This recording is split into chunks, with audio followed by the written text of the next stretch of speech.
Sebagian besar dari kita mungkin pernah secara tiba-tiba merasa seperti terjatuh saat sedang tertidur. Misalnya ketika kita bermimpi jatuh dari ketinggian, tersandung, dan sebagainya. Biasanya hal tersebut membuat kita terbangun dengan kondisi kehilangan keseimbangan, terkejut, serta terjadi sentakan yang muncul secara mendadak. Beberapa orang biasanya langsung tertidur lagi setelahnya. Namun ada pula yang justru merasa kembali segar dan tidak tertidur lagi setelah terbangun akibat sentakan tersebut. Apakah sahabat juga pernah mengalaminya? Kondisi ini disebut dengan hypnic jerk atau myoclonus, yaitu suatu kondisi di mana tubuh kita mengalami kedutan atau kejang singkat secara tiba-tiba saat sedang berada dalam fase awal tidur.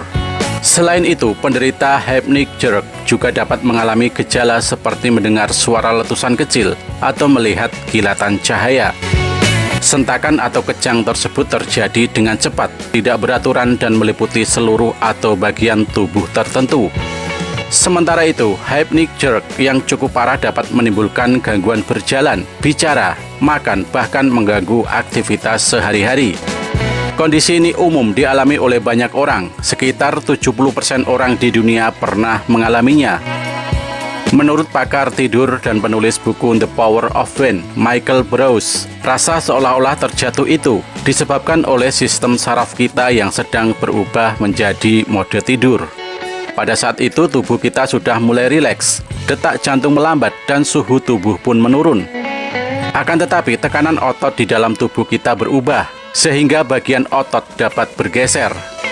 Hal inilah yang dapat memicu perasaan seolah-olah terjatuh atau kejang secara singkat. Teori lain menyebutkan bahwa otak kita seringkali lebih dulu tertidur sebelum tubuh kita. Hal ini menyebabkan otak salah mengartikan otot-otot yang rileks sebagai tanda kita sedang terjatuh. Pada beberapa orang, serangan kejang sesaat itu membuat mereka sulit tidur.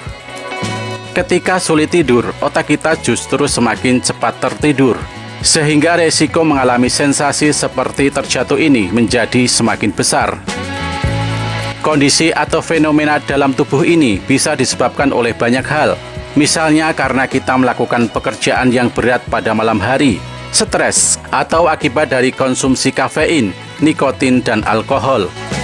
Selain itu, kondisi ini juga dapat disebabkan oleh gangguan medis tertentu, seperti misalnya infeksi, gagal ginjal, gagal hati, keracunan, efek samping obat, gangguan metabolisme, gangguan autoimun, cedera tulang belakang atau kepala, sindrom kaki gelisah, gangguan penyimpanan lemak, dan beberapa gangguan sistem saraf. Hypnic jerk yang tidak sering terjadi atau bukan disebabkan oleh kondisi medis serius, umumnya akan membaik sendiri tanpa pengobatan khusus. Jadi kita tidak perlu terlalu khawatir jika pernah mengalami kondisi ini. Sebisa mungkin kurangi hal-hal yang bisa meningkatkan risiko terjadinya hypnic jerk. Kita dapat mengurangi konsumsi kafein, mengatasi stres atau kegelisahan, dan usahakan untuk tidak melakukan pekerjaan berat pada malam hari. Rasa gelisah dapat memperburuk kedutan pada otot.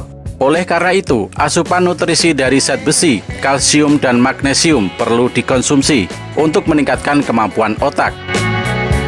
Meningkatnya kemampuan otak dapat mengurangi resiko munculnya hypnic jerk. Kemudian ada baiknya untuk melakukan teknik-teknik pijat relaksasi pada tubuh. Cara ini dapat digunakan agar pikiran menjadi lebih tenang dan tubuh kita bisa tertidur dengan nyaman.